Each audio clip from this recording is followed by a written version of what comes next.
अम, जैसे कि अभी तक हमने पहले बात करी डिप्रेशन के लक्षणों के बारे में, फिर हमने डायग्नोसिस और असेसमेंट की। अब हम पूजा जी थोड़ा सा जानना चाहेंगे कि हमें जब पता चल जाता है कि डिप्रेशन है, किस लेवल पे डिप्रेशन है, उसके लेवल के हिसाब से हम treatment plan, intervention plan, family support हम लोग कैसे प्लान करते हैं, प्लीज। डिप्रेशन में सबसे ज्यादा जो हम साइकोथेरेपी का जो हमारा मॉड्यूल होता है, सबसे पहले पेशेंट का हम जितना चाहे उतने जितने भी लक्षण होते हैं वो जहां से जुड़े हैं, रूट कॉज वो निकालने की कोशिश करते हैं। देखिए, सबसे पहले थेरेपी को समझने की जरूरत है। थेरेपी जो होती है वो 1 to 1 होती है। हाँ, बातों के थ्रू ही होती है, जो कि लोग आजकल बोलते हैं टॉक थेरेपी नाम दिया गया है उसको, लेकिन ऐसा नहीं है। जो हम अगर हमारी कुछ चीजें होती हैं जिसमें हम लगातार पेशेंट के साथ अगर बात कर भी रहे हैं, तो उससे हम लगातार कहीं ना कहीं अपनी काफी स्ट्रैटेजीज के अकॉर्डिंग, जैसे कि सोक्रेटिक क्वेश्चनिंग होगी, इनके जरिए या रिफ्लेक्टिव लिसनिंग होगी, इनके जरिए पेशेंट की काफी चीजें जो मन की हैं, मन की गहराइयों में, दिमाग की गहराइयों में छुपी एक तो बाहर निकालते हैं। क्योंकि देखिए, मन और जो दिमाग है ना, एक समंदर की तरह है और हम उसमें तैरती हुई मछली है। तो वो दोनों जानने के लिए कि गहराई कितनी है, तो हम बोलेंगे तो तब उतनी ही जानकारी हमें मिलेगी।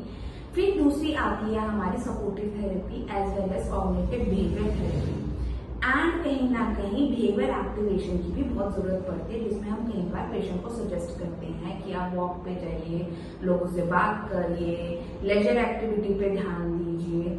कई बार पेशेंट को बहुत फोर्सफुल लगता है, लेकिन यस, अगर आप लगातार ऐसे अपने बिहेवियर को बना चुके हैं कि आप घर में उठ नहीं रहे हैं, कोई काम नहीं कर रहे हैं, तो at the same time body को एक्टिवेट करने की बहुत जरूरी है। तो काफी सारी स्ट्रैटेजीज होती हैं, जैसे कि रिलैक्सेशन स्ट्रैटेजी होती है which we suggest the client, और हम करवाते भी हैं उनसे, जिसमें डीप ब्रीदिंग हो गया आपका, ये सब चीजें हम काफी यूज करते हैं ऐसी स्ट्रैटेजीज। एज वेल एज बहुत ज्यादा ध्यान बिहेवियरल एक्टिवेशन पे भी इसलिए दिया जाता है कि पेशेंट एक जगह संगठित होकर ना रहे। जब तक वो खुद से स्ट्रगल करके उस मेहनत के साथ चीजों को एक्सप्लोर नहीं करेगा, तब तक वो काफी चीजों को समझ नहीं पाएगा कि अगर उसे जहां जहां दिक्कत भी आती है वहां हम उसकी हेल्प भी करते हैं।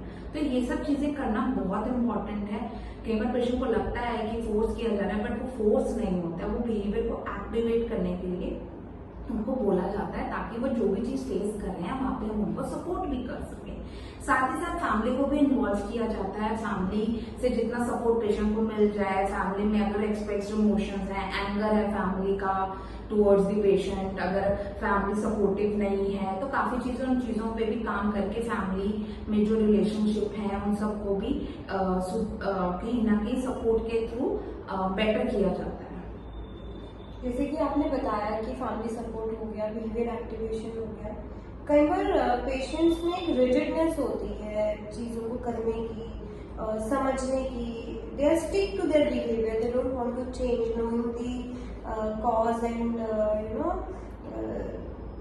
समझ होने के बाद, इंसाइट होने के बाद भी they are not ready to make the effort. और कहीं ना कहीं गूगल की वजह से, कुछ ज़्यादा पढ़ने की वजह से भी उन लोगों को समझ में नहीं आता, या फिर वो समझना नहीं चाहते। ऐसा क्या टेक्निक्स उन केसेस में हम करें जहाँ पे पेशेंट्स कुछ ज्यादा ही समझदार होते हैं और उनको लगता है कि साइकोथेरेपी मीन्स कि मैं कोई पागल थोड़ी हूँ, जो कि मोस्टली लोग ऐसी बात करते हैं। और मोस्टली साइकोलॉजिस्ट और साइकेट्रिस्ट के पास जाने में एक उनका एक रिजिडनेस होता है, कहीं ना कहीं वो सोशल स्टिग्मा है। फैमिली का अप्रोच कर रही है पर पेशेंट में नहीं आ रहा, तो उन केसेस में हम क्या कर सकते हैं? देखिए, सबसे पहले ये दोनों ही अप्रोचेस बहुत ज्यादा कोलैबोरेटिव है। साइकियाट्रिस्ट के पास दवाई के लिए जाना और साइकोलॉजिस्ट के पास थेरेपी के लिए आना, इन दोनों को अगर आप रेगुलर बेसिस पे रखेंगे तो कहीं ना कहीं एक्टिवेशन, जो बिहेवियरल एक्टिवेशन, जो रिजिडिटी है वो भी कम होती है through medicine also, and psychotherapy के जरिए इन दुकान चीजों पे, काफी लक्षणों पे थ्रू द मोटिवेशन एनहांसमेंट और काफी चीजों पे ध्यान रखते हुए इन चीजों को बेटर किया जाता है।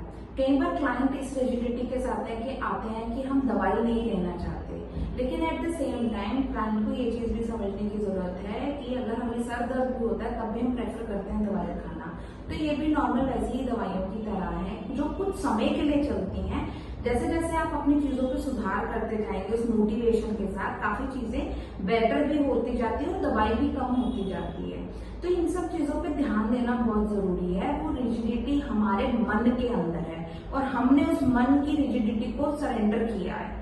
जैसे कि हमने कोई गुनाह किया हो तो वो चीजें कहीं ना कहीं हमें मोटिवेशन के थ्रू तोड़नी पड़ती हैं, और कहीं ना कहीं अगर हमें आगे बढ़ना है और हम कहीं ना कहीं डिप्रेशन के लक्षणों से फ्री होना चाहते हैं तो हमें इन दोनों अप्रोचेस के साथ चलना पड़ेगा। थैंक यू सो मच पूजा, आपने बहुत अच्छे से पूरा डिप्रेशन को एक लेयर में अच्छे से समझाया है। आई होप लोगों को काफ़ी हेल्प मिलेगी इस वीडियो से। और अगर आप कभी कांटेक्ट करना चाहें पूजा जी से या मेरे से तो नंबर आपके पास नीचे है, तो हम लोग इस बारे में और डिटेल में बात कर सकते हैं। Thank you so much.